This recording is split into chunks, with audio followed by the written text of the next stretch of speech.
Okay, hello everybody. My name is Jason Knight. And I am Nadia Steele, and you are with us on the Hardcore Graveyard. And you are with the name of our show is Hardcore Horror with Jason Knight and Nadia Steele. So there you go, Jason. Yeah, well, what we're going to do is we're going to preview some obscure horror films, basically from the 70s and the 80s. We might touch on some from the 90s, but I kind of feel that once 90 hit, they started going downhill, and they weren't as daring as the ones back in the day, 70s and 80s. And just a brief history. The way that I discovered these films,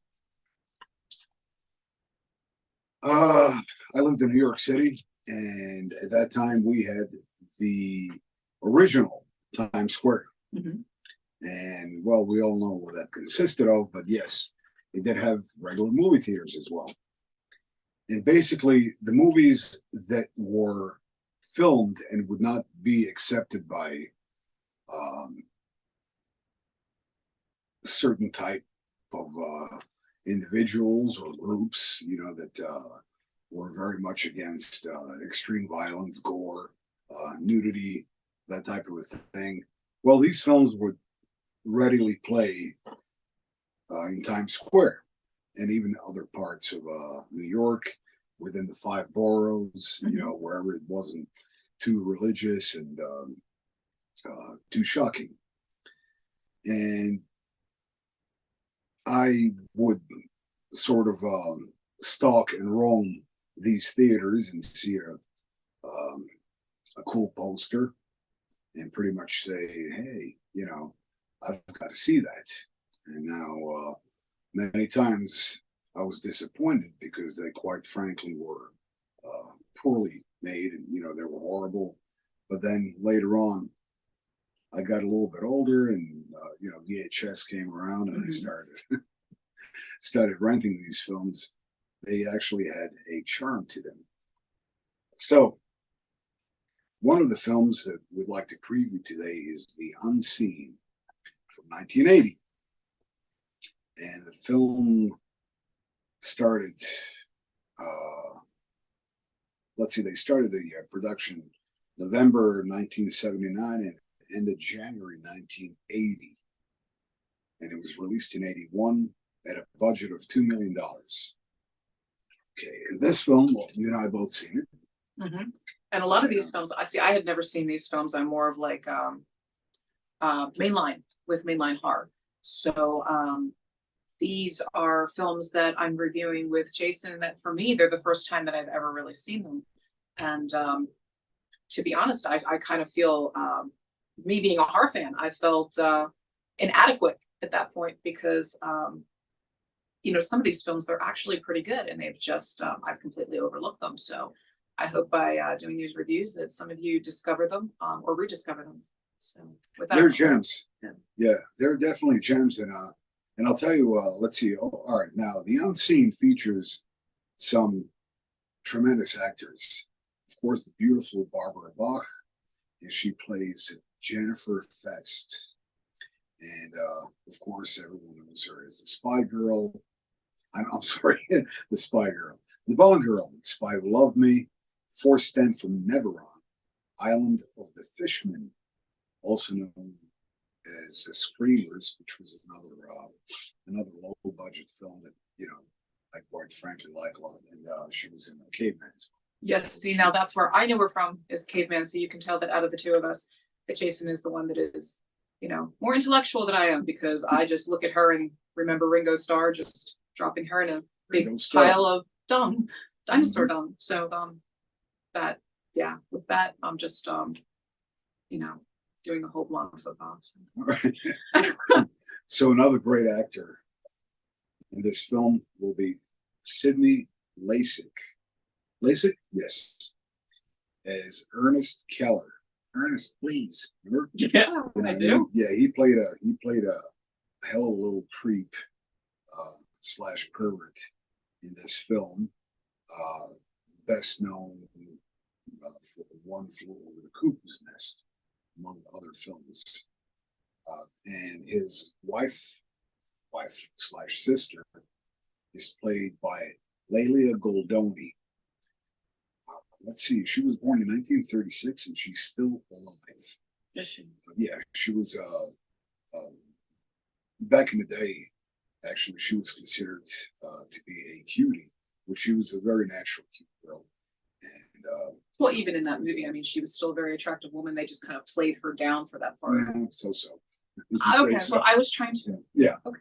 Well, in any case, she's known for Alice Doesn't Live Here Anymore, 1974, and I think a lot of the hardcore fans will remember. I think let's see, Stephen First. I believe it's F-U-R-S-T. That First or First? Probably First. First, I would imagine. Julia Keller, and that is their illegitimate child, the one that is locked in the basement. Yes, if you remember the whole Baby Huey thing, that's exactly what it reminded me of. Diaper and all, just. He did a great job. It's almost like, so eerie. You can almost like smell him through the screen. Yeah, he did. He did a very good job. Yeah, real dirty and all that. And actually, he was known for National Lampoon's Animal House. I believe he played the goofy, overweight guy. Okay. If you've ever seen, I've seen it once or twice. The only thing I remember from Animal House would be, Toga. Toga, yeah. Okay, and of course we have Doug Barr as Tony, and he plays the love interest of Barbara Bach, Jennifer. Now he was known for the TV show The Fall Guy with the Majors, and another favorite movie of mine, Deadly Blessing. So in any case, and Karen Lamb is in it too, among other great actors. So pretty much the story goes that you remember in the beginning, you have this couple that, they disagree to agree or agree to disagree, right? Yes. And they're about to split up, and Barbara Bach, Jennifer, is a TV reporter, and she is about to go to work, at the same time break up with her boyfriend, because he's a former football player that blew out his knee and can't play football anymore, so he's very depressed over that. He wants kids. She doesn't want kids. She's looking for a career. Well, of course, she's apparently a very prosperous reporter, and she's she's looking towards that. So they're definitely not having each other at that point. So she leaves for work, and she's about to work. You know what? I need to write that down. In any case, she's leaving from her high-rise apartment in Los Angeles. Well, it's towards the country, if I'm not mistaken. Yeah, almost like an Oktoberfest or something like that. Something like that. I think it was some sort of festival. Region. Yeah. Yeah, it was some sort of festival, and they get to the hotel, and the hotel screws up their reservations. And of course, it's an older film, so we're not dealing with cell phones and computers or anything like that, where you can just, tap on Expedia and get another room. So at that point. Yeah. So in any case, they're driving around, and her and her two assistants. One, let's see, Caroline, I believe, plays her sister. Yes, I believe she's supposed to be her camera. Yeah, her camera woman. There's another assistant who's not feeling too well. In any case, they come across this creepy old hotel that is no longer a hotel, it's a museum. And here comes Mr. Ernest Keller, wanting to be of great help. And that, of course, is Sidney Lasik. And what do you think of him? I couldn't place what he reminded me of, other than just this very portly, and we'll say portly with being nice. Very awkward, a little overly friendly. As soon as you meet him, you just don't trust him. Yeah, there's something. So there's something wrong, but in the script, kind of, and that's the only thing that kind of gets me about some of these scripts. The whole faux pas of like, you're going to have these three very intelligent women, and they're trusting this this weasel that is right off. Right off the bat, you can just tell that there's something wrong. And at the same time, he does not look very imposing because he's kind of a short little middle-aged dude. Yeah, almost reminds you of a cartoon character. Yeah, so it's like you might even think, he may be a little bit weird, but he's not dangerous at all. Well, in any case, he offers for them to stay at his house, which beautiful. What was that? Victorian home? Victorian home, because the place that they wind up coming upon that looks like a hotel is actually a hotel, but it's a museum of an old hotel. So nobody actually stays there anymore. And you kind of realize why nobody stays there anymore a little later on in the film. But he's turned it into a museum for the most part. So again, he offers for them to stay in this beautiful house that looks like a bed and breakfast with his wife, who is very, very meek and mild. And again, right off the bat, you can tell that you can tell that there's something wrong. Yeah, beaten down and completely under his thumb, and that is played by Leila Goldoni, and she does a great job. Everyone does. They're all tremendous, and she is not crazy about the idea of these three girls staying there because they are harboring a secret, and this brother and sister has a child, a demented man-child, pretty much who they have locked up in the basement. Oh yeah, locked up in a basement. So he cannot talk, he cannot communicate. He pretty much just it's all body language and just a lot of illegible. And the way he wound up doing it, I think, was ingenious because it wasn't like something that you would consider like a menacing killer. It was more or less like they had literally thrown him in this basement and left him to fend for himself. So it was just, there's no people skills, social skills, communication skills. There's just, there's nothing that is progressively human about him at that point. Most of it's all infantile. So, it's just. And it's pretty much, if he does harm someone or kill someone, it's purely by accident, or maybe accidental, but at some point something rises within him and brings some sort of a subhuman pleasure, that drives him to go further and further and further. It's almost like, oh, what have I done? That type of a thing. And none of this was specified in the film. It's just that you get that order because not to jump ahead, but you also get, like towards the end, it's more or less he wants to use them as this plaything or play with them, but he takes it too far. So because he doesn't know how to communicate, respond, correspond, or anything with people. So it's I think it's more, you're right, it's more or less an accident, but it's I don't want to say like an overgrown chimpanzee, but that's exactly what it reminded me of. Yeah. And I think it was brilliant because how on each level in their home they had those ducts that were covered by those heavy bars. Yeah, the old-fashioned ones. The old-fashioned ones. And if anyone's ever felt the weight of one of them, they are extremely heavy. It's like just pure cast iron. They are made out of cast iron. Cast iron. And that first scene where he drags the girl, they leave one of the girls behind because she's not feeling too well, and of course she wants to take a bath, and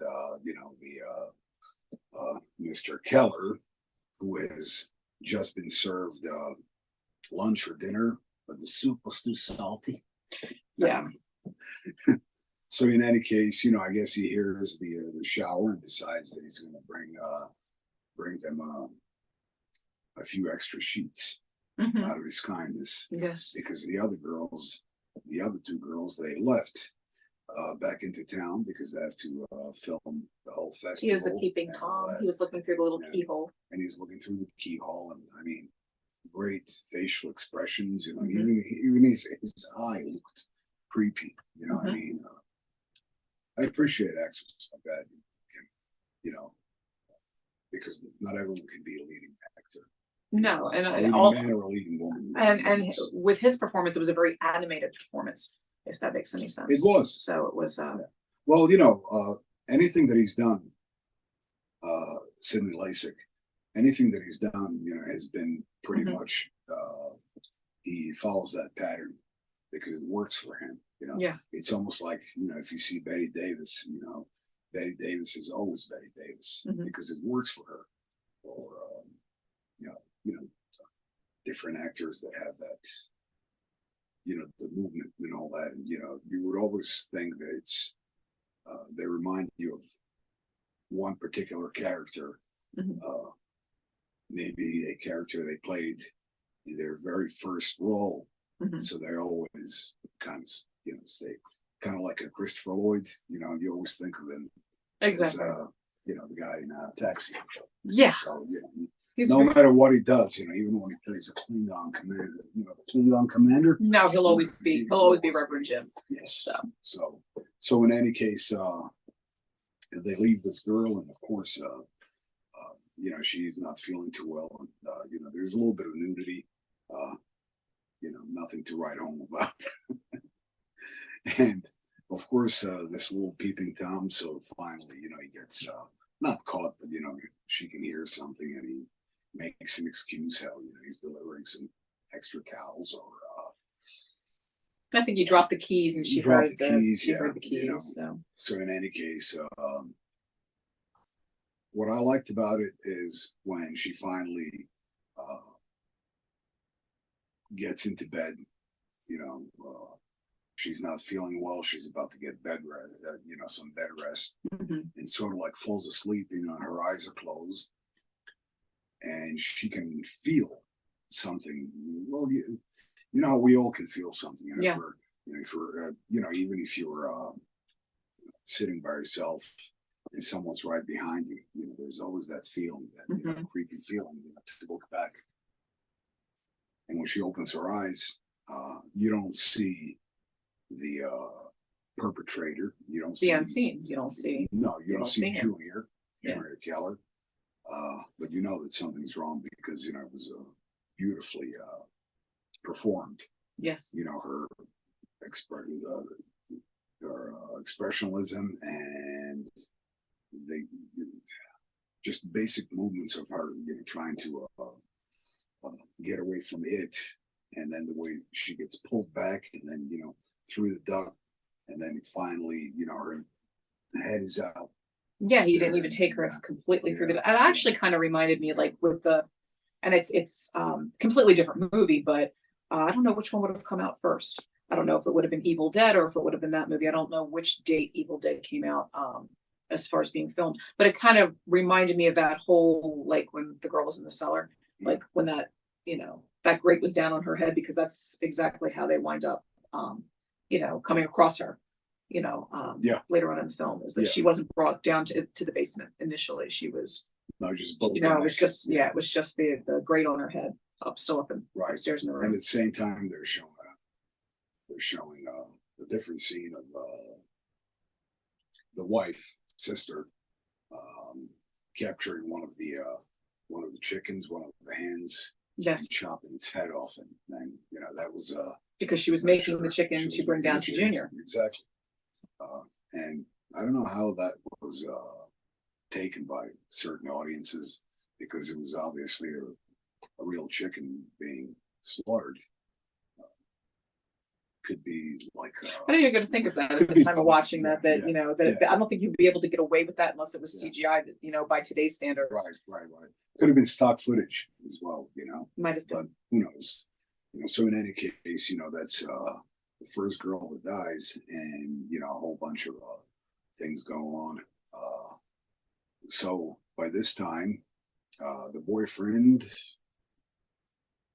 Of Jennifer. told me, yeah, Jennifer's boyfriend, played by Doug Barr, he discovers where she is, and he wants to talk to her, and of course she's angry, and you know, orders her sister not to talk to him, but you know, her sister likes him, thinks that you know he's the best thing that happened to her. Mhm.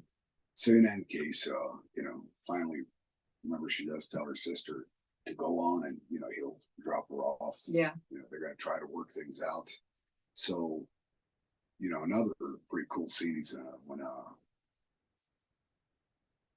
her sister comes back and is sort of like roaming around the house, Mhm. and then those cherries, they fall. You know, Yeah, from- she was from cleaning the up wall, stuff on the floor. And again, cleaning with the up whole grate, she had a the scarf whole on. grate. She had a Yeah. scarf on, and the scarf, you know, is laying on the grate. Yeah. And while she's cleaning up the cherries, you know, she doesn't realize that something is pulling both ends of the scarf down. So that's pretty much. So the scenes are not extremely graphic and bloody, but I found them kind of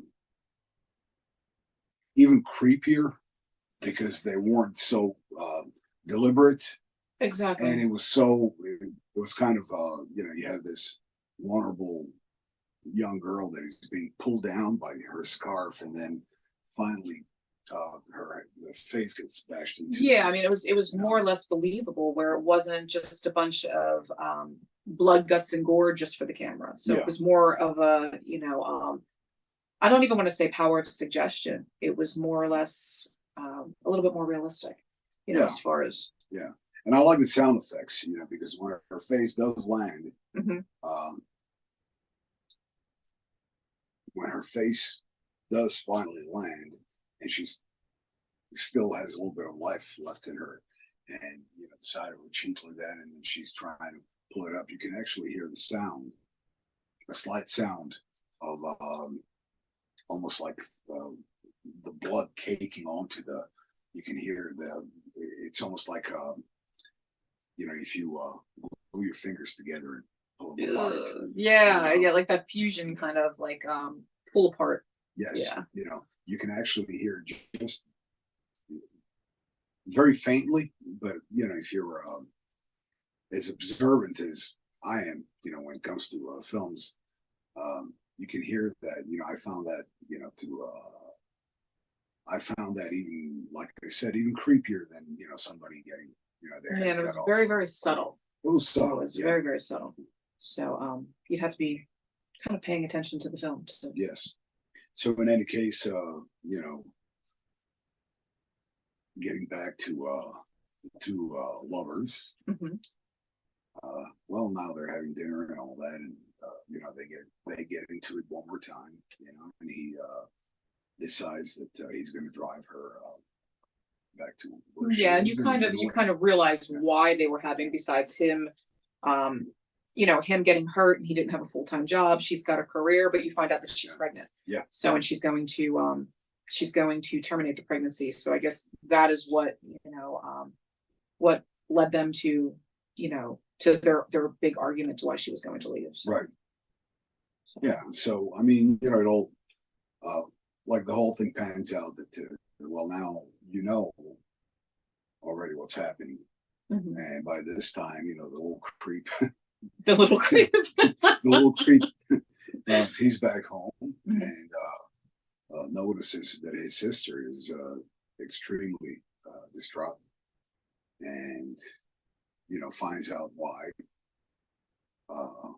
Well, in the meantime, he actually comes back from the hotel. He comes That's back the from the hotel. that's the museum, and we Yes, realize yes, why yes. why it's a museum and not a Yes, hotel, yes, yes. because Thank you. apparently father, you know, found out about, you know, brother and sister having a baby, and the the little creep, he little goes and creep, kills the yeah. father, but he never did anything with the body. The body's just been decomposing in like their office or whatever. Something So like that. yeah. Yeah. So and he's replaying this in his head while he's drinking. Meanwhile, And yeah, this is, and everything else is going on, throughout the film while this guy plays a is good little drunk too. he does play a good little drunk, Just good little violent drunk. good little violent drunk. That's portly. Yes. Yeah, that's portly. and driving that. Oh yes, and he's driving. Yeah. So he's portly and he's driving, and Driving he's had sex that, with his sister, and he is just, he's a curator of the local hotel. Yes. So nice guy. Being an antique dealer, we're not all like that. So I'm just gonna put that out there. Absolutely. So in any case, he finds out why, because his sister is freaking out, and of course he's not making things easier, but he's in her face and yelling at her and just. Well, that's because he knows that the other two girls have died, and that he knows that when Barbara Bach comes back, that he has to kill her. The sister's not for this, but he reminds her that, if they don't do this, what's going to happen to Junior? To Junior, yeah. And, quite frankly, he uses that boy.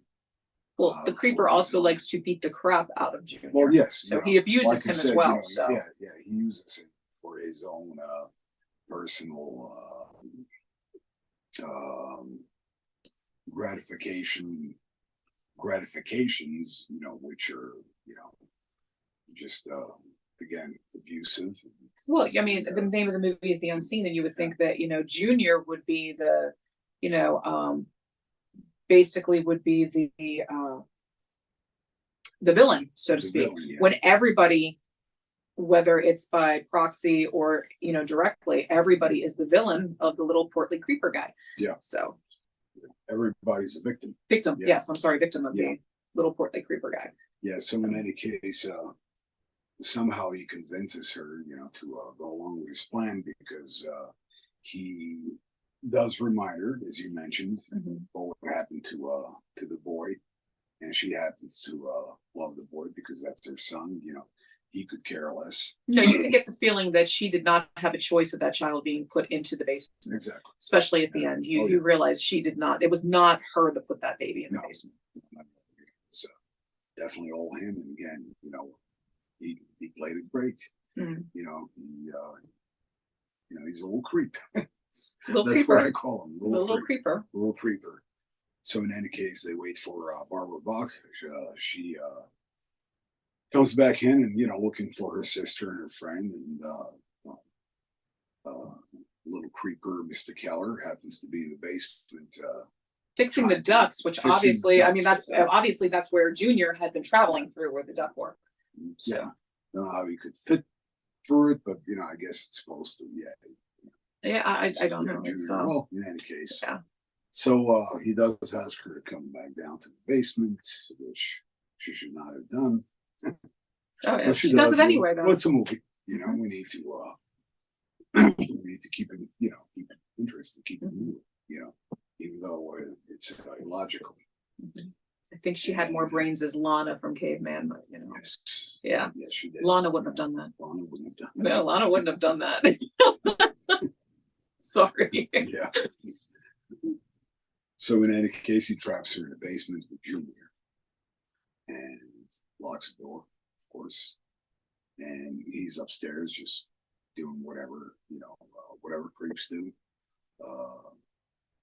He's got that. I think he was eating. Yeah. I think he might have been upstairs eating. Yeah, I think it was actually trying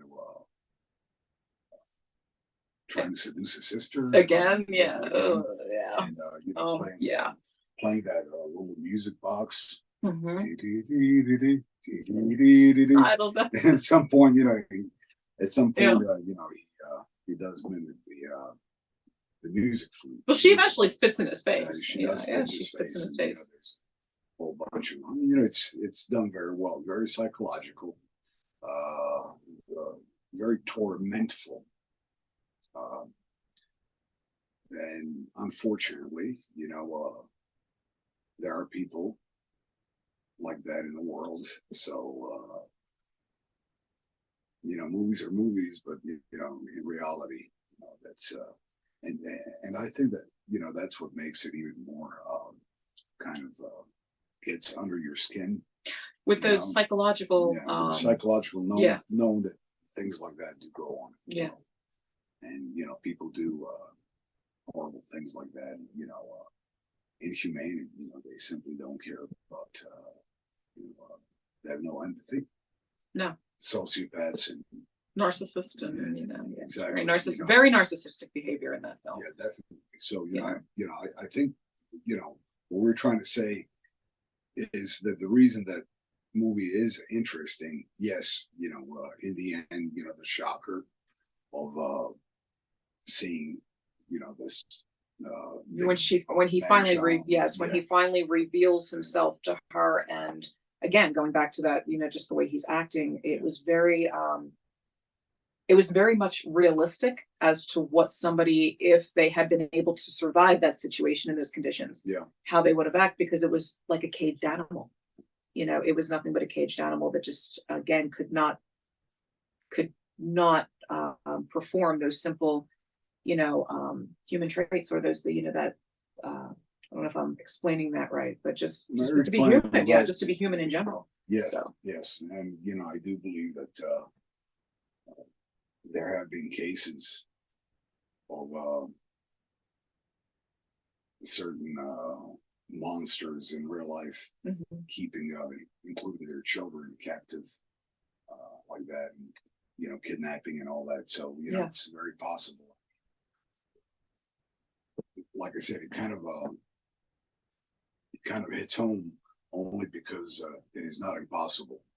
So in other words, it's not like somebody grew wings or fangs and became a monster. Something from the fairy tales. Yeah, it's not the supernatural. It's more like it's more playing on the human, like the human psyche and everything else. So yes, it's most definitely. So in any case, I thought the entire. You'd have to see the movie if you haven't, and if you have, well, then you know what we're talking about. But if you haven't, it's kind of a must see.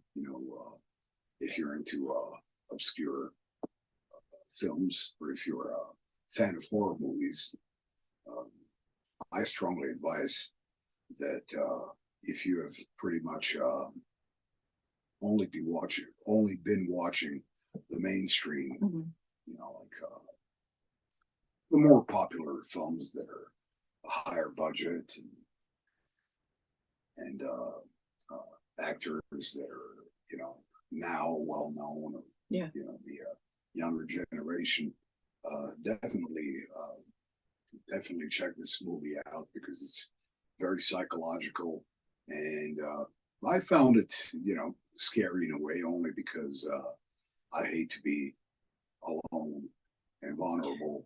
I think it's probably one of those few movies though that where we would basically review the ending to it. I think it's worth them watching to actually see what happens in the ending. Yeah. So I mean, and basically how that plays out. Yeah. That's one of those few films that I think that it's definitely a must see, and it's I think so. I think it turned out really well. Will reveal that Tony does hurry back because he has a change of heart and he wants to see her, but at this point she's in a lot of trouble. And I do love the part because it brings you up and then it drops you like, oh my God, what's going to happen? It is a climax that at the end that I did not see coming. Yeah. So, where he's running and then, I didn't see it coming, to the point that you actually, for the two characters at the very, very end of the film, you felt very bad for, because even though the other two girls had lost their lives, it's just, what, basically the life that these other two had to endure. So I mean, you actually do feel like you want to shed a tear for the two of them at the end. Yeah. So I thought it was good. I thought it was exciting. Actually, I thought it was more than good, because I love that from the time that I did see it. That was back in it was released in 81, and that's exactly when I did see it in the movie theater in 1981. and it was filmed in California. And again, the filming started in November in '79, so it was still the '70s, Yeah. and ended in January 1980, but then released. I think it was summer of '81 because usually in summertime they release films because people. Yeah, for the most part. Most films Especially are especially at that time. I'm not sure. Do people go to movie theaters anymore? Oh, I mean, I still do. I'm not sure if everybody does because they have streaming and everything, but it's nothing Yeah. like being able to see a movie in the movie theater. No, I know that. So I mean, it's like, that's why I used to. That's why. I mean, don't get me wrong. My favorite way to see a movie would be at a drive-through. So I'm still, Yeah, definitely. Yeah. I still remember going to the drive-through and they used to have the double feature. Not to get too off track. No, not at all. We'd have the double Not at feature, all. and we wound up borrowing my uncle's van, and my sister and I were young, and my parents are watching. I think it was The Thing, and they're telling us, "Don't watch this movie," and we're like, "It's okay, mommy and daddy. We're watching the one on the other screen." And my parents were fine for like the first maybe 3 or 4 minutes until they realized that it was the Texas Chainsaw Massacre that was being filmed on the other screen, and we were looking out the back window. So, pretty interesting. Yeah, So. yeah, definitely. But at that time, I mean, that's all we had. We had movie theaters and VHS. So for me, it was magical, and I would always go to at the time of matinee Mhm. because and not so much because it was a half price, Mhm. but you were sometimes the only one in the movie theater, and I liked it that way. Yeah. It was more eerie, and Mhm. maybe 2 or 3 other people. So I think it was like before 6 p.m. Matinees. So again, it was half price, which movies were pretty expensive at that time. Not like now. I'm old enough. I still remember Beta. Remember the Betamax, Beta? Yeah, actually. Betamax. I still remember Didn't Beta. last long. Didn't last Kind of long. like those large laser discs. Yeah. Those large. And I remember a friend of mine, he purchased one of them and paid an astronomical amount of money for the unit itself. And then I remember per disc, he was paying somewhere in the neighborhood like a couple $100. Yeah. And all of a sudden, I mean, that craze didn't last a year or two. No. So the VHS lasted a lot longer. In fact, yes, my father owned a video store, so that was kind of different and entertaining. I still have my VHS tapes at home and have a couple of VCRs, and I love them. In fact, I prefer them over discs because they're a lot more durable. So in any case, that's it for the Unseen. So this is our first time, and hope we're not too boring and too non-animated. We'll get better as time goes on. Like any relationship, the relationship with our hopefully our fan base, it will get better as time goes on. The only thing that won't get better is my eyesight, so you'll see me doing this a lot. Now Because people are watching this and they're like, "There's Jason Knight, and he's wearing glasses." Yeah, he used to wear no glasses whatsoever. No, he'd wear the sunglasses coming out of the ring. Yeah, he'd wear the sunglasses. A little different these days. No, it's a little different these days. All right, moving right along. Our second film that we would like to review. Review. I thought you saw 11. Review. Yep. Would be The Prowler, also known as Rosemary's Killer. And let's see, directed by Joseph Zito. Yes. I did read too, like in 2014, it was a limited release, I think, in theaters under the Pitchfork murders. Yes, the Pitchfork murders. Yeah. Oh my gosh. Well, this one is really interesting, because there is some blast from the past over here, and me being the age that I am, I did grow up on a lot of what we now consider classics, and what back then were, fairly new. So you do the math. Yeah. Black and white. Not me. I just watch the monkeys during dinner time, like, in syndication now. But again, the monkeys reruns. So I'm showing my age there. I was probably what, in my 20s? Maybe teens. I was still playing with Barbies. Yeah. Okay, so the Prowler, blast from the past. I took him off topic. I'm sorry. I never did play with Barbies. Only the live ones. Yeah, that's not what I heard. Only the live ones. And that to be full size. Okay, now, no, it's not that kind of show. So, People are like, damn. yeah, I know. Okay, let's see. The Prowler, directed by Joseph Zito, Yes. and Special let's see, effects. yeah, Yeah, we'll get there. okay. Yeah, and let's see. I think it aired in October '81, and I should know because I was the first one in that movie theater. And the way that I discovered the Prowler, I was in the movie theater and I was watching something else. I forgot, probably another 80s horror movie. And, they had previews back then. And I used to love the previews. And, now I loved them and I hated them. I loved them because I knew with this, what I'm seeing in a preview, and previews, they always make it bigger than life. Mm-hmm.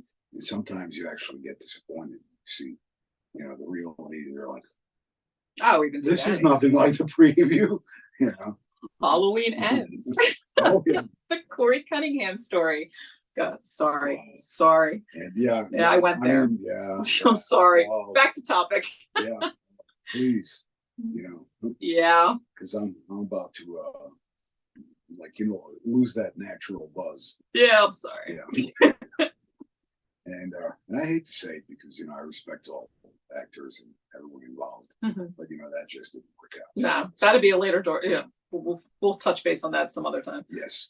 So in any case, Joseph Zito, October '81, and yes, I got attracted to that movie because I saw a preview, and then of course it said coming in October, and it was like 2 months till October or 3 months or whatever, and I thought it would be like next week or maybe tomorrow, because they really that theatrical preview was outstanding, and in the end, that shotgun blast. I mean, it was like, I've got to see this, and I always had a thing for.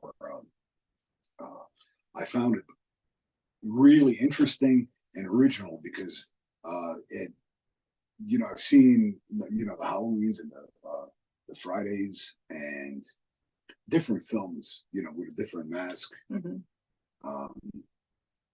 or no face at all, or something like that.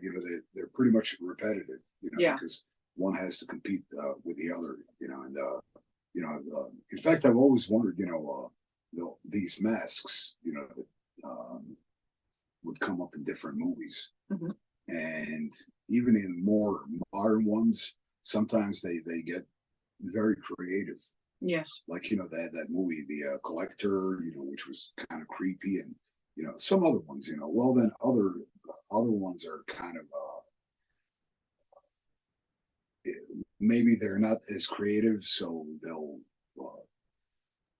wear a mask like, there's a movie about a killer that wears a Richard Nixon mask, and I can't find that scary, No. and even clowns, I don't find it scary. And even if they look kind of creepy and all that with teeth, other than Tim Curry's version, I don't find them at all. It just doesn't. It has to be something more plain, more. Even a hockey mask is cool. Well, say, I mean, yeah. Well, for I'm not even going to say. I was going to say, I find clowns kind of scary, but then again, that's usually what I date. Yeah. So I mean, whatever. Yeah. So. Most of them did get to be pretty scary. Yeah. So. Yeah. I'm going to get hate mail now. So moving on.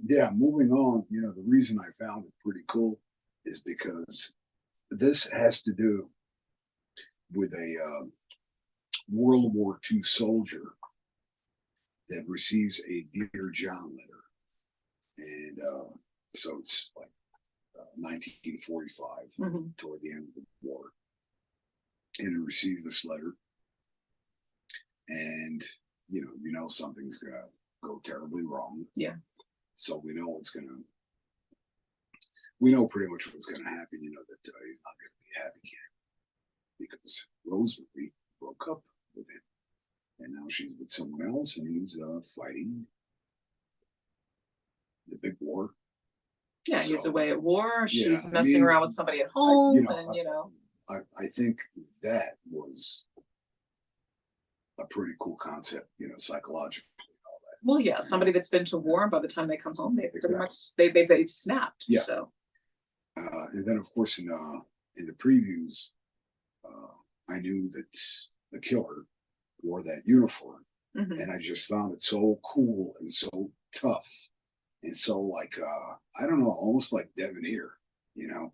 Yeah. Like wearing a uniform, and of course he was strapped with all these knives and bayonets and the helmet. Yeah. And then that mask was just creepy, and it was nothing, you know, but we did have masks similar to it was like a neck camo, so to speak. Yeah, we did have you know, something similar, but a little bit more modern, you know, back when I was in service. So it's it wasn't anything kind of like you know, the Michael Myers or whatever. No, it is that, and it's possible. It's a soldier, you know, yes, and he's pissed off. And this movie, you know what? This movie was filmed in Cape May, New Jersey. And we are actually we are being brought live to you from Cape May County, New Jersey. I am very well acquainted with Cape May. I was a tour guide for the Haunted Tours for 5 years. I owned my shop out of Cape May, and I was a coin shop, but I also was I specialized in military and historical artifacts. So to see this movie and see places that I've been, that I've, you know, given I've given basically that have been on my tour, so to speak, and you know, some of them are supposed to be haunted as hell, but that's another story. But to be able to see that, and then to, you know, to see the killer dressed in, you know, the World War II attire, and I found this movie personally extremely interesting. And it was really authentic. I mean, I mean everything from the extras, you know, in the dance hall, to the MC. And you know, I should have written his name down because he was actually a famous DJ back then. That he plays the 1945 MC, you know, the one that kind of looks all these kids dancing around. Yeah, I didn't have a chance to look that up, and I'm not sure. I don't think it was Jerry Blavat or anything like that. He was big in this area, but I don't think it was him. No, but you know, this guy was pretty popular. And you know, interestingly enough, for the time, this movie was made, let's see, in a budget of $1 million, which is still nothing compared to it. And they were able to do all that. I mean, it was, you really felt like you were there. But then again, I don't know if you've touched base on who did the special effects for this film. Tom Savini. The great Tom Savini. Tom Savini. I mean, it was, and we were discussing this earlier, that some of the special effects in this film, in particular for me, are a hell of a lot better than what I've seen some of the CGI, which is way overbearing. Yeah. And you can almost, it's so good that it's fake. Yeah. It's anime. Yeah. You know, because that's what it is. Almost like a bad CGI shark. Yeah, and I mean, you know, there is good CGI that really, I mean, I've seen, you know, some of the more modern war movies where, you know, the 50 caliber machine gun and the legs actually they did a phenomenal did a phenomenal job with the special effects. But then again, when you have those kill scenes Yeah. I had mentioned it to Jason that while I'm watching this, that the mannerisms, you know, they were very much like, you know, Tom Savini. I've had the pleasure of doing different conventions with him. So I mean, I've seen the way he moves personally and everything like that. They just, you know, it was a lot of his mannerisms. And come to find out that when they did the close-up kill scenes, Savini was in the suit, and Savini was actually doing, you know, because he knew how to do it. He knew exactly, yeah.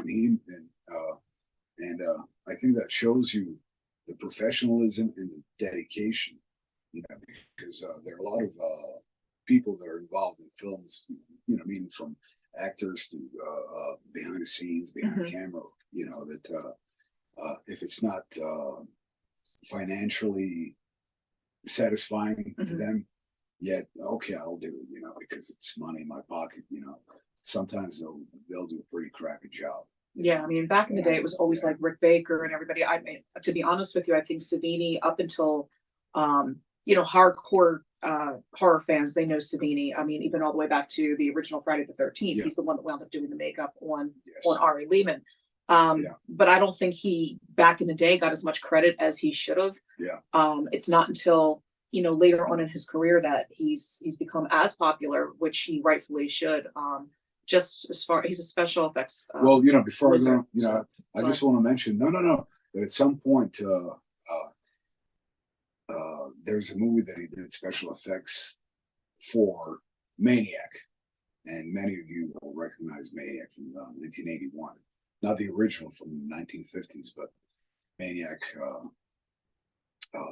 with the great Joe Spinell, and Tom Savini's actually in the film, and he gets his head blown off by Maniac. But you know, we're definitely gonna have to preview that. Yeah, I think you wanted to touch base on that. I did. So in any case, Prowler starring Farley Granger, and you know, that's my blast from the past because he was awesome in Rope by Hitchcock, Strangers on a Train by Hitchcock, as well as countless other films. And he, Farley Granger, plays Sheriff Fraser, who wants to go fishing.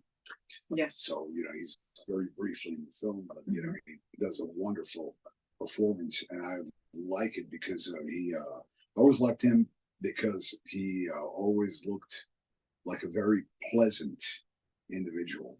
You know, he had that face. He had, you know, that very natural movement ability where he never looked imposing. You know, and in certain movies, you know, he was even like almost like shocked at what other people would do. You know, so he kind of portrays this in this film, and I like it because he's the focal point. Of the film. Christopher Goutman is Deputy London, and I'm not sure what he did. You know, he did a great job as, and he is the sheriff's deputy who's going to stay. He's a young man that needs to kind of, he has to mind the store, you know. Well, the sheriff is gone, and he's sort of inexperienced, and there's going to be a lot of chaos in this film. And then, of course, the great Lawrence Tierney is Major Chapman, and he's got a tiny role, no lines whatsoever, and you only see him for a few seconds here and there. And I actually heard that he got paid a crazy amount of money to do this because someone in production was a big fan, or in wrestling, say, a big mark for him, and demanded that he would be in this film. And I kind of, I respect Lawrence Tierney because his 50-year career, he played Dillinger in 1941. That was his first role. And of course, Reservoir Dogs, Great movie. Great That's a movie. great movie. And do you know that during the filming, because Lawrence Tierney Mhm. was a brawler, and he wasn't a very nice man from what I heard, because he was a drunk, and he was a nasty drunk, Mhm. So there was a lot of trouble. He's been arrested many times. Actually did time, Really? 90 days, 60 days, Mhm. for, and it was all, due to brawling. And during the filming of the Reservoir Dogs, in a drinking rage, he shot at his own nephew, literally shot Really? at his nephew. Yeah, and he was arrested. Mhm. Wherever they were filming it, I'm not sure. And he was arrested for that. So he somehow got bonded out for one day Mhm. before he had to go back, back to jail Yeah. to finish the movie. Wow. Okay. And I believe it was Tarantino, because it was a Tarantino's film. It wouldn't surprise me. Yeah, I mean, Tarantino's film. So Tarantino somehow, well, if anybody's going to get it done, it's going to be Tarantino. I mean, yeah, he actually got him out. Yeah, it's going to be Tarantino. Okay, and then of course starring Vicky Dawson as Pam. That she's the main screen queen in the film. We already mentioned, and we'll mention again, the great Tom Savini. So in any case, the soldier does receive a Dear John letter.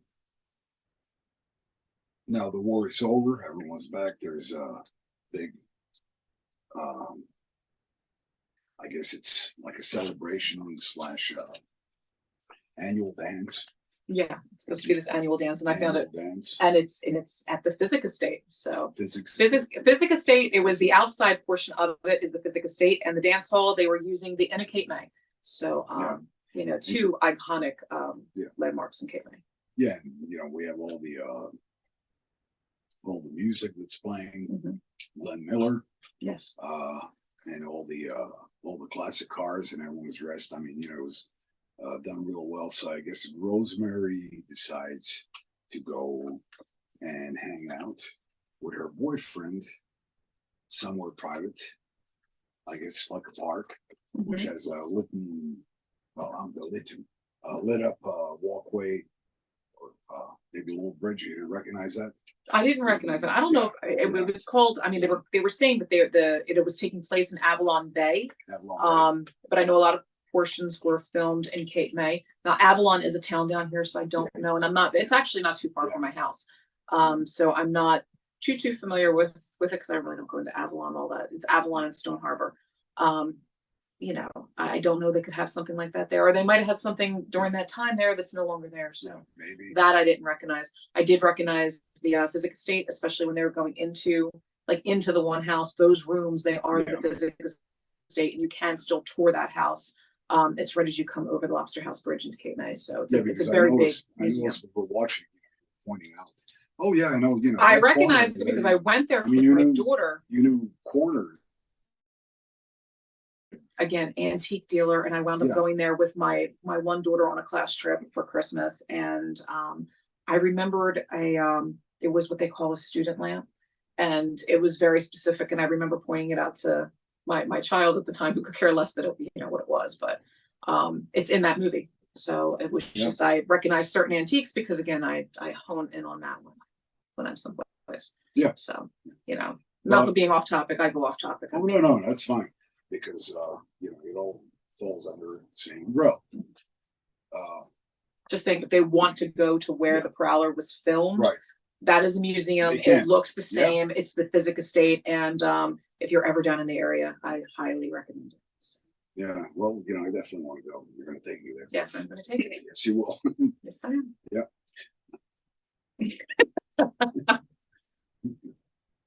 All right. So in any case, the first kill scene was pretty cool, because you got this boy on top of a girl. They're about to get friendly, and very Friday the 13th-ish. Yeah, very much. Well, Joseph Zito, and a lot of the later scenes were very Friday 13ish. Like no cleavage, Yeah, no cleavage. no boobs. Yeah. So. The shower scene. Oh, except for the one shower scene, yeah. Yeah. So. But in any case, you know, here comes the soldier, and it's done really cool because, you know, you just see the lower part of the uniform with the boots and you know, the bayonet in his boot. So the little walkway with the lights, obviously that gets cut, and then, you know, and the music is cool too because, you know, I mean, you just have that really, you know, again, very similar to Friday the 13th. You know, Yes. The music, a lot of Very suspenseful. Yeah. Even the Yeah, kill a lot of was very, yeah, very yeah, a lot of high slasher. pitch violin, Mhm. and a lot of the like the climatic scenes as far as dying. I guess it would be more like a cello. You know, Yeah, yeah. very I mean, it was very grim, like dark and it slow was, and low. you know. So the point I'm trying to make is that for a low budget film that's supposed to be a slasher, that a lot of people would say, oh, it's garbage. I mean, if you're into it, if you're not into it, I guess any slasher film is garbage, you know.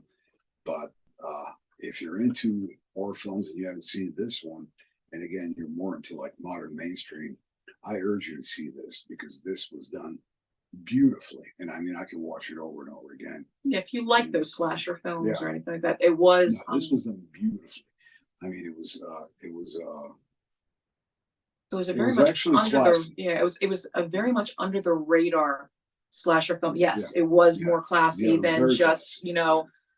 you picture these Jason movies where the girl's sitting there running and like her, everything's like Yeah. falling off as she's this was done more along the lines of a more Yeah. realistic. Yeah. You And know? as far as, you know, like the scenes that were supposed to be kind of like sex scenes, like, you know, let's say this first one, you know, they're just about to, because it's almost like brings you to that innocent age of 1940s where Yeah, well, they were fully clothed and everything. I think the only scene that was it would have been the shower scene, and the brief. way.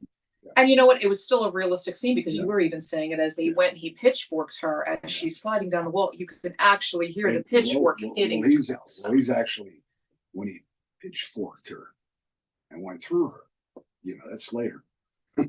But when he was raising her up with a pitchfork, Yeah, you know, you can hear those the tiles. Yes. screeching in the back. Yeah. You know, that was done incredibly well. So in any case, you know, the first kill scene, they're in a gazebo and they're about to get friendly. So the boy gets pitchforked, runs through him, So Jason calls it and then through her. Yeah. Yeah. It's a family show. Getting closer. But it goes through her, and the scenes, as far as you know, the blood look realistic. Yes, very realistic. Blood coming out of the mouth, not too overbearing. Everything looked realistic, but slashy enough. Yeah. And then, of course, that's pretty much it for 1945. Moving on to 1980. Yes, 80. Unfortunately, you know, good old Nadia's here has bounced over to 1980s, like back and forth. So you can tell I actually enjoyed this one. Oh yeah. So it's 1980, and they want to. They haven't had a dance since 1945 because of the incident. His Major Chatto won't allow it, and I guess I don't know. He's not a mayor. He's just an old drunken man that was a major. I suppose. Well, it's his daughter that was killed, so I guess his daughter was killed. You know, his daughter was Rosemary. Yeah, but again, he's not a mayor. You know, like how can he decide? You know, I don't want to dance. He's living in the physic house. Okay. Well, no, I don't know. So. All right. So in any case, they decide they want to have it anyway. So Pam, is it Pam? Yes, it's Pam. Yes. You know, Pam, being quite a student and quite a historian that she is, she decides that she's going to write an article about what happened, but she's also urging for the dance to For basically time to go on, and yeah, you know, time to go on. And they're decorating and all that. And of course, we have Deputy London that is interested in Pam, and he's sort of like helping her, and you know, but then of course, you got a lot of college co-eds. And, they like Deputy London, and his eye keeps wandering a little bit. So, but that's nor here nor there. Yeah.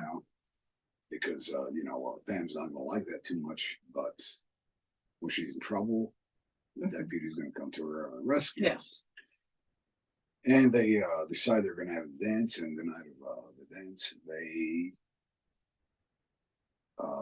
well, they're getting ready, and there's a really cool scene because it's not a split screen, but it sort of goes from one scene to the other. The girls are getting ready, putting their makeup on, their what have you, their dresses, doing their hair. The other scene, the Prowler, yes, the jacket, the girls, stuffing makeup into their purses. The Prowler stuffs a bayonet in a sheath. Now, see, that's something that I didn't take notice to, like going the whole back and forth. I mean, Yeah, it did go. you know, back and yeah. forth. No, I mean, it I was, didn't Yeah, the way they coincide. yeah, Yes, so. yeah. I thought it was pretty cool because at some point it's cheerful and innocent, and they want to have a good time, and they're completely oblivious to the fact that something terrible is going to happen to them. Yes.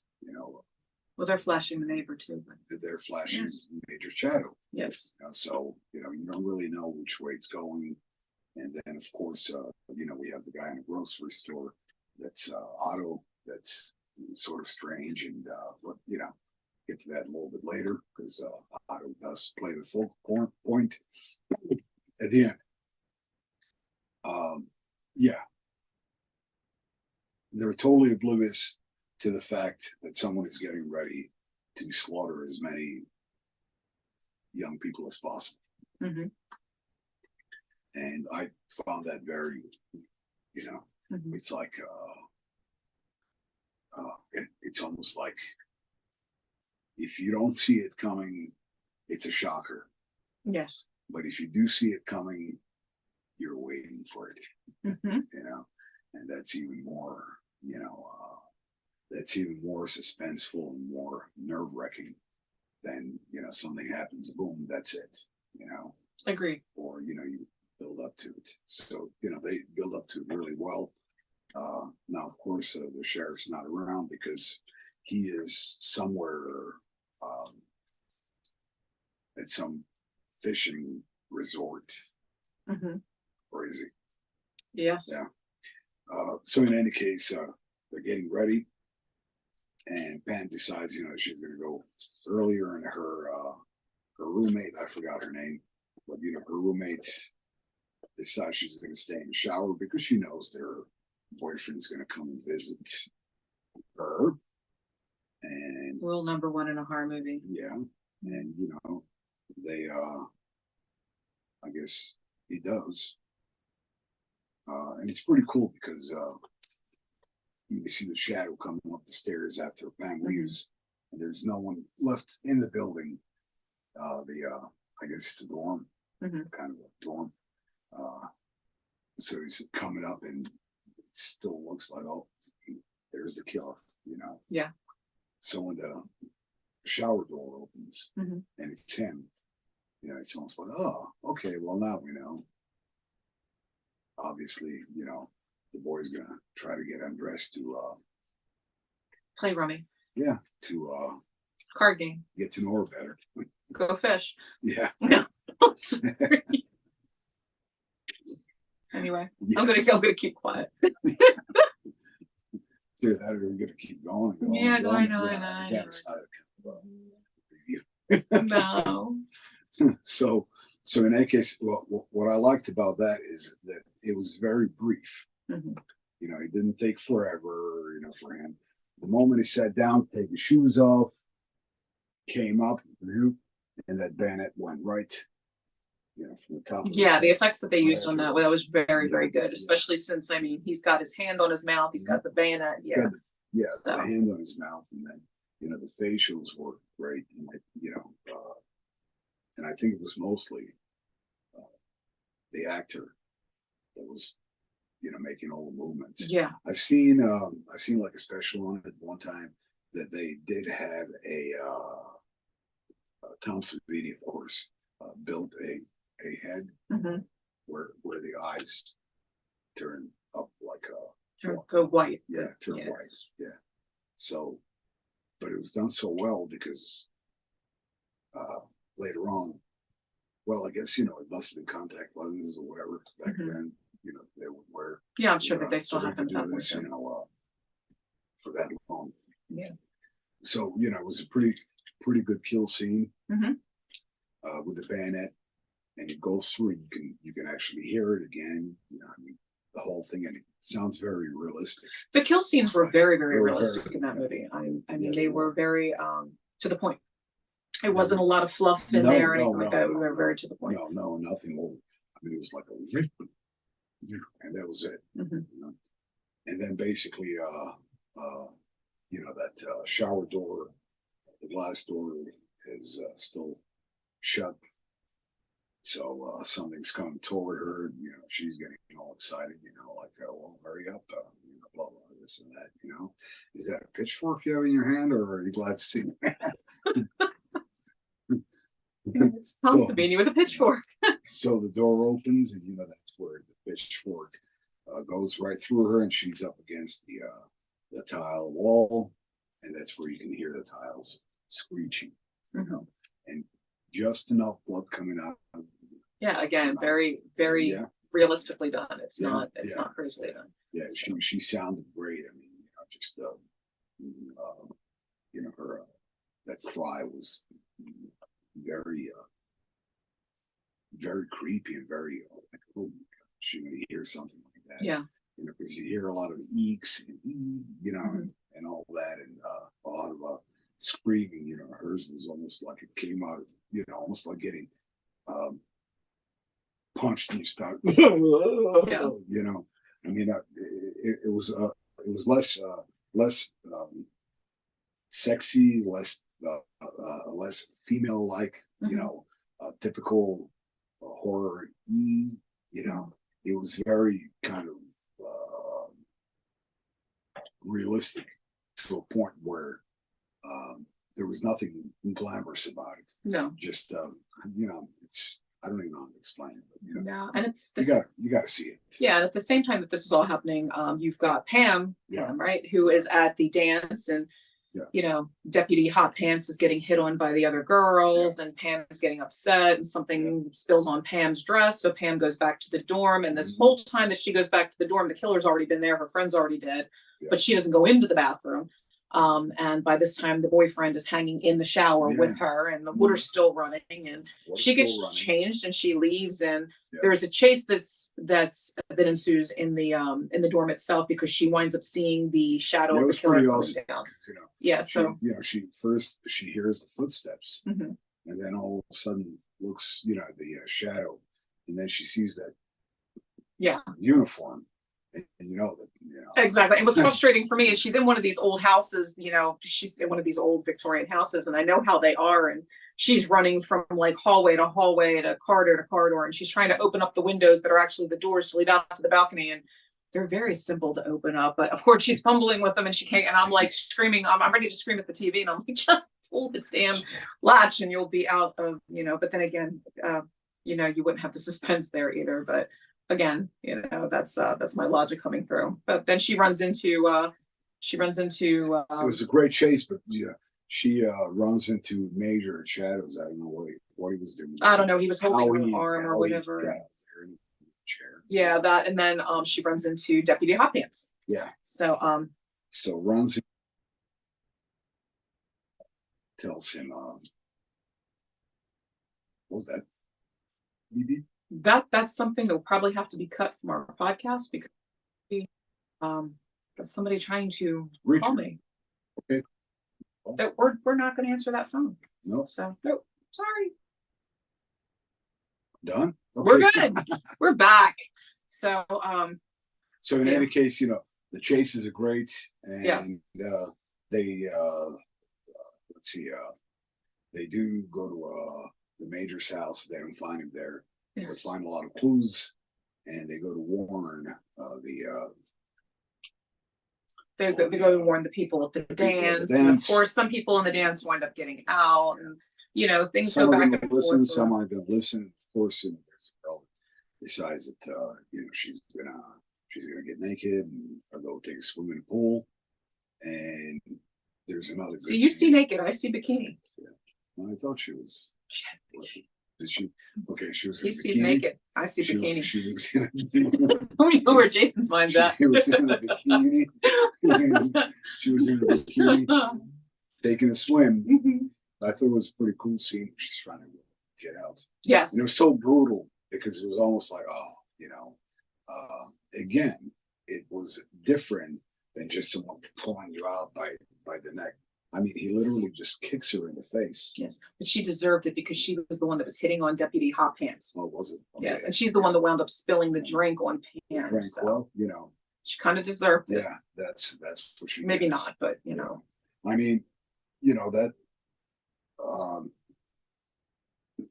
they could have done it differently. Mhm. Where say pull her by the hair, or, pick No, her up or Savini did whatever. it very It well. was really, again, yeah. I'm I a mean, it big was fan of him. So it was cut and dry. She's gotten out, and boom, a kick in the face. So now, she's trying to get her bearings, and she's almost back at the edge of the pool, Mhm. and I thought it was done really well, Mhm. where he just appears from underneath, the water from below, Yes. behind her, and cuts her throat. Again, that was probably the longest scene. I think it Sure. probably was the Probably longest scene. Yeah. because and I know that took a lot of takes because they had to do different angles and all that. And I know that they had this thing. I think Savini was explaining he didn't want too little blood, he didn't want too much blood, Mhm. and I think it was pretty much his No, he did those death scenes beautifully. Yeah. So. And it was done especially from the time very realistic. And all it was that bayonet with the Leader. Leader, and it was cut out So it fit. Yeah, he had a typical military issue bayonet that with the bleeder on it. So Yeah, and, it had that like how the blade goes. Mhm. It was cut out so it would fit around the throat. So when he was kind of like doing this, yeah, you're talking about the little hook on the handle. no, not the hook on the handle. Like the actual knife blade. Yes. Right. It had a cutout, so it would fit. Yeah. It fit right across the throat, Mhm. so it would look like he's cutting the throat. Okay, now I Understand get what I you're mean? saying. Yeah. That was brilliant because it actually looked like he was cutting, Mhm. and all he was doing was just like turning it. Yeah. From different angles, it looked like he was cutting her throat. Yeah. And then that scene, twitching under the water, Mhm. was great, as well as the I guess the professor, teacher, chaperone, that came out looking for her. And then that scene where she gets stabbed in the throat. Mhm. So there was another scene. There was again, I don't want to keep dancing around the same subject or bore anyone. It's something that you really have to see because it was done beautifully, especially for a low budget. For the budget, Yeah. the technology at the time. Yeah. It was done very, very well. Yeah. I liked it. And I liked toward the ending where they're finally at the Major's house. Well, that's after they find out that somebody Dug a grave. That's kind of Halloweenish, right? Yeah, they dug up Rosemary, the one that was killed in the 1940s. They dug up her grave, so her body's missing. Yeah. Um, Body's missing, but you know, it'll be found at the major's house, which is the Physic estate. Yeah. Yeah. You know, in the meantime, Deputy London is knocked out. Yes, and you have a feeling the Prowler was going to kill him. Now he's after Pam, and excellent chase scenes to the point where, kind of like Friday the 13th, the pitchfork gets stuck through the door, gets broken, Pam grabs it, and then you know the rest. She's about to get stabbed. Here comes Otto. Otto was like an obscure figure, and he's supposed to be kind of semi-slow. He's the delivery guy. He works at the little local grocer. Grocery store. So you know, and I thought that was done because you just that's yeah. Come on, go away. You know, here's a quarter. Yeah, she's yeah. I think he comes in. He saves. He tries to save the day, and you know, and she's looking at him. Well, he shoots him. Yeah, he shoots the Prowler, and you know, then you have all this. You know, he looks at her and he's like, you know, like he helped her, and she's like, oh, thank you. And you realize that unless you've gone for the kill shot, you know, and if you've watched Zombieland and you've gone for the kill shot, you know, they think he didn't go for the kill shot. So the Prowler, you know, goes and shoots him and kills Otto. Yeah. So well, the interesting thing was, you know, he had the sort of double barrel. Mm-hmm. You know, he was only one shot to kill Otto. Okay, Rambo. Yeah. Yeah. You pick up on that.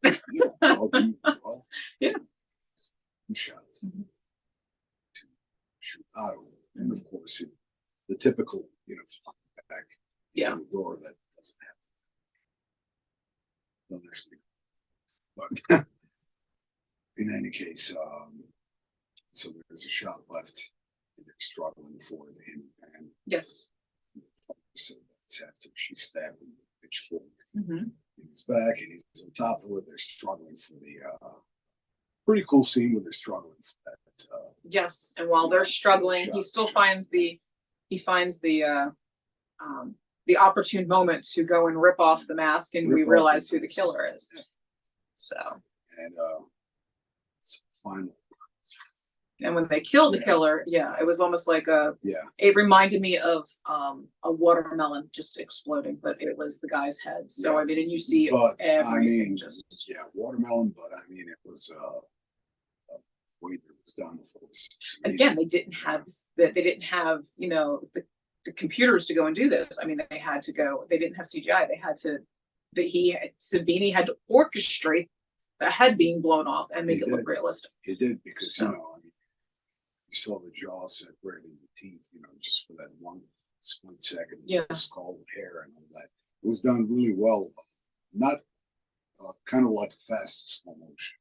Yeah, it had just enough. It wasn't and it just gave you that, you know, maybe half a second. Yeah, I mean, to see everything. I mean, even going back to like what he did for Ari Lehman and you know, and Friday the 13th, but even his later stuff, you know, from Dusk to Dawn. I mean, that's another Tarantino.